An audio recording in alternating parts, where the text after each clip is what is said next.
No, because they'll accept a certain amount, they'll accept a little more aggression. Allegations ranging from a toxic work environment, bullying, now even sex. At one point, Ellen DeGeneres was the undisputed queen of daytime television. With her signature dance moves, infectious laughter, and catchphrase, "Be kind to one another," Ellen became a household name across America and beyond. She broke barriers as one of the first openly gay women in Hollywood to reach megastar status, turning her life story into one of inspiration, resilience, and humor.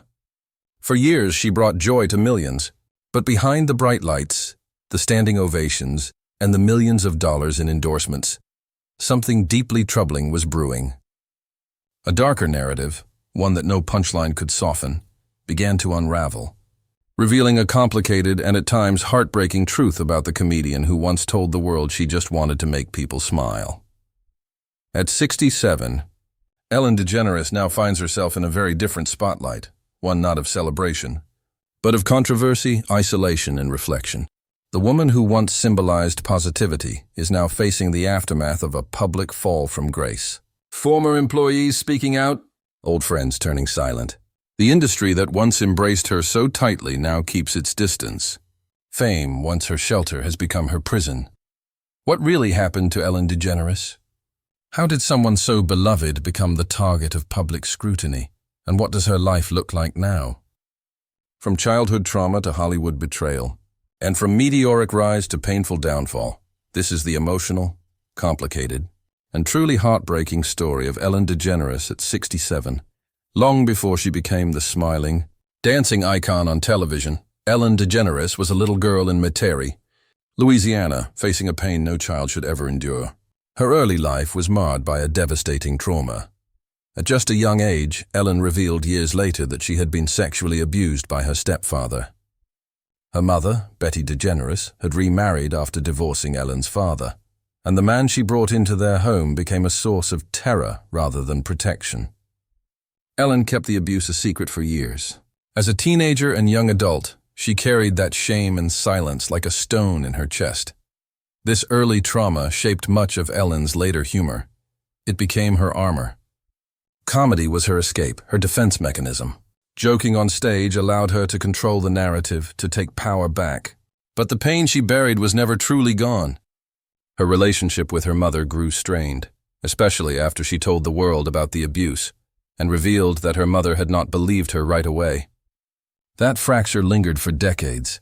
As Ellen tried to build a name for herself in the tough world of stand-up comedy, she often relied on her wit to hide her wounds. Friends in the comedy scene remember her as someone who could light up a room but rarely let anyone in. She would joke about loneliness, about failed relationships, about awkward silences, but beneath it all was a woman still struggling to come to terms with her past. Her big break came in the early 1990s, culminating in the hit sitcom Ellen. But even that success would come at a cost.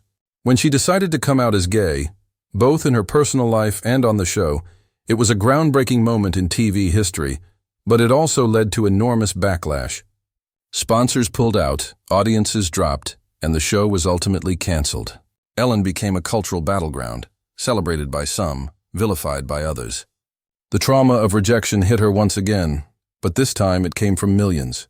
She would later say that this period nearly broke her. She fell into depression. She couldn't find work. She was labeled too controversial for Hollywood. After everything she had survived, she now faced exile from the very industry she had fought so hard to break into. But Ellen wasn't finished. With resilience rooted in years of silent survival, she plotted a comeback. And it would be massive. Yet even that second act would eventually come at a cost she never imagined. When the Ellen DeGeneres Show premiered in 2003, it was more than just a talk show. It was a cultural reset. With her charm, wit, and that ever-present promise to be kind, Ellen quickly transformed herself from a once-canceled sitcom star into a daytime legend.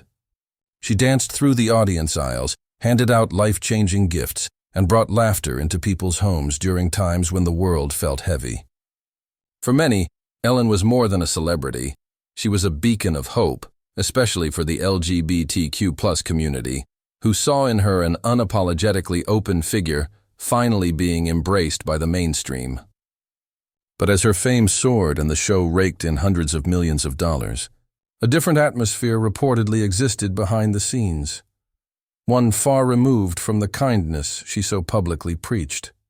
At her peak, Ellen was everywhere, hosting the Oscars, voicing Dory in Finding Nemo, gracing the covers of magazines, and being hailed as the modern-day Oprah. She was gifted millions by advertisers, invited presidents onto her couch, and befriended the biggest stars on Earth. Yet, those who worked under the bright lights of her daytime empire began to whisper stories that didn't match the glossy image. Rumors of toxic workplace culture, fear-driven management, and a cold distance between Ellen and her staff began to circulate. For years, these murmurs were dismissed. How could the kindest woman on television be so different behind the curtain? But then came the reckoning. In 2020, after years of whispers, BuzzFeed News published multiple allegations from former employees of the Ellen DeGeneres show, claiming they had been subjected to a culture of intimidation, racism, and emotional abuse. The backlash was swift. Warner Media launched an internal investigation, and Ellen herself was forced to address the public. "I'm sorry," she said in her season premiere monologue that fall. "I learned that things happened here that never should have happened." But for many, the apology rang hollow. It wasn't just the stories of workplace toxicity.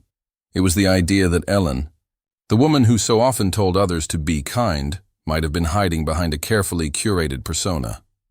Social media exploded with clips of awkward celebrity interviews, moments that now seemed less quirky and more controlling. The backlash wasn't just from disgruntled former staffers. It came from fans, critics, and even fellow celebrities who began distancing themselves from her. And while some still defended her, the tide had turned. Viewership began to decline. Sponsors quietly pulled away, and after 19 seasons, Ellen announced that her talk show would end in 2022, citing a need for new challenges, though many speculated it was more about damage control than growth. For someone who had built an empire on authenticity, the irony was painful. Ellen had survived cancellation before, but this time felt different. It wasn't about who she loved, it was about how she treated people. And for many, that distinction was even harder to forgive. Her retreat from the public eye since then has been quiet, almost ghost-like. No new major projects, no big returns, no public reinvention, just silence. And for someone once so omnipresent, that absence has been deafening. But perhaps the most heartbreaking part of it all is the way her legacy now hangs in the balance. Can a person who did so much good, who gave so much, still be remembered for the harm others say she caused? For Ellen DeGeneres, the battle now isn't just with public opinion. It's with her own reflection, and the question of who she truly was when the cameras weren't rolling. As the lights dimmed on the Ellen DeGeneres show, so too did the noise around Ellen herself. But silence, for someone who had spent decades in the spotlight, can be the loudest sound of all. Fame, once her sanctuary and her shield, began to feel more like a cage, a place where every smile had to be perfect, every word calculated, every action scrutinized. And when the adoration turned to accusation, Ellen found herself not only losing her platform, but also facing the creeping loneliness that comes when the crowd fades away. For someone who made a career out of connecting with others, isolation became an unfamiliar and painful reality. In the aftermath of the scandal, Ellen retreated almost entirely from public life. Friends who once appeared regularly on her show no longer made the effort. Collaborators distanced themselves, not always out of personal offense, but from fear of guilt by association.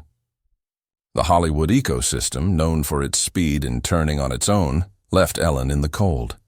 What was once a vibrant support network became a long list of unanswered calls and cancelled meetings. Her reputation, once untouchable, had been stained, and in an industry that thrives on perception, stains are hard to clean.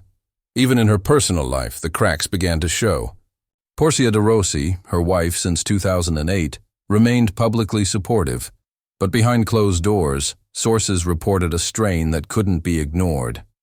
Portia, fiercely loyal yet intensely private, struggled with the pressure of defending Ellen to a world that had already made up its mind. The couple spent more time at their sprawling Montecito estate, surrounded by beauty but cloaked in emotional distance. The once glamorous parties disappeared. The invitations stopped coming, and the very fans who had once cheered Ellen's bravery in coming out now debated whether they had been misled by a public image crafted in PR, boardrooms instead of rooted in truth. What may be most tragic is that Ellen had genuinely tried to create something good. Her show did give millions to charity. She did help struggling families. She did uplift underdogs and highlight unsung heroes. But now, those good deeds have been drowned out by a chorus of criticism. People began to question whether those generous acts were genuine or just part of a branding strategy. For someone who built her career on authenticity, the accusation of being fake struck the deepest wound.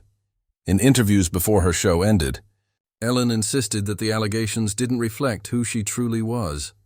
She spoke of hurt, of shock, of confusion. "I'm a woman of compassion," she said. "If I was that person, I wouldn't be here." But even her most loyal supporters began to ask, could both be true? Could she be both kind and cruel, compassionate and careless, funny and frightening, depending on the day and the person? As the months turned into years, Ellen's disappearance from the public eye became more complete. No new talk shows, no Netflix comedy specials, no hosting gigs, just silence. And perhaps the cruelest irony is that the woman who fought so hard to be seen, to be accepted, ended up invisible in the very world she helped shape. Behind the gates of her luxury home, Ellen is reportedly focusing on introspection, therapy, and spending time with animals at her wildlife foundation.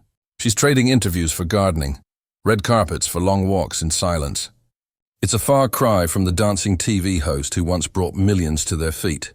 And though some might say she's at peace, others close to her hint at a lingering sadness, a quiet sorrow over a legacy lost, friendships broken, and the gnawing question, was it all worth it?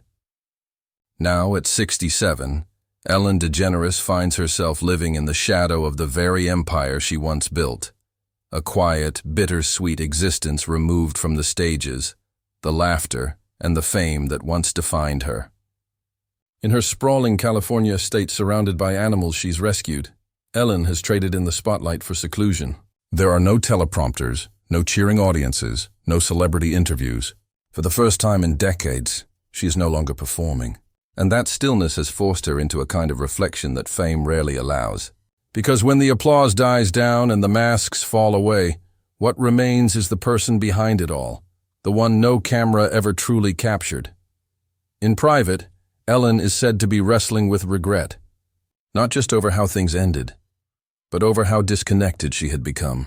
The Ellen the world knew, the funny, generous, feel-good icon, was real in part, but incomplete. Fame had, over the years, created a bubble around her, one in which it became easier to ignore uncomfortable truths and harder to hear the voices of those trying to speak them. She had, perhaps unknowingly, lost touch with the very kindness she preached. And now, with no cameras rolling, no producers managing her image, Ellen is being forced to confront her contradictions. She's reportedly keeping a journal, writing daily, sometimes just a few lines at a time. Those close to her say she often replays moments in her head, interviews where she could have listened better, jokes that didn't land the way she intended, staff members she never truly knew. The burden of legacy weighs heavily on her shoulders. She fears being remembered not for her trailblazing courage or her charitable acts, but for the scandal that defined her final act in Hollywood. And yet, in this quiet period, there are signs of healing.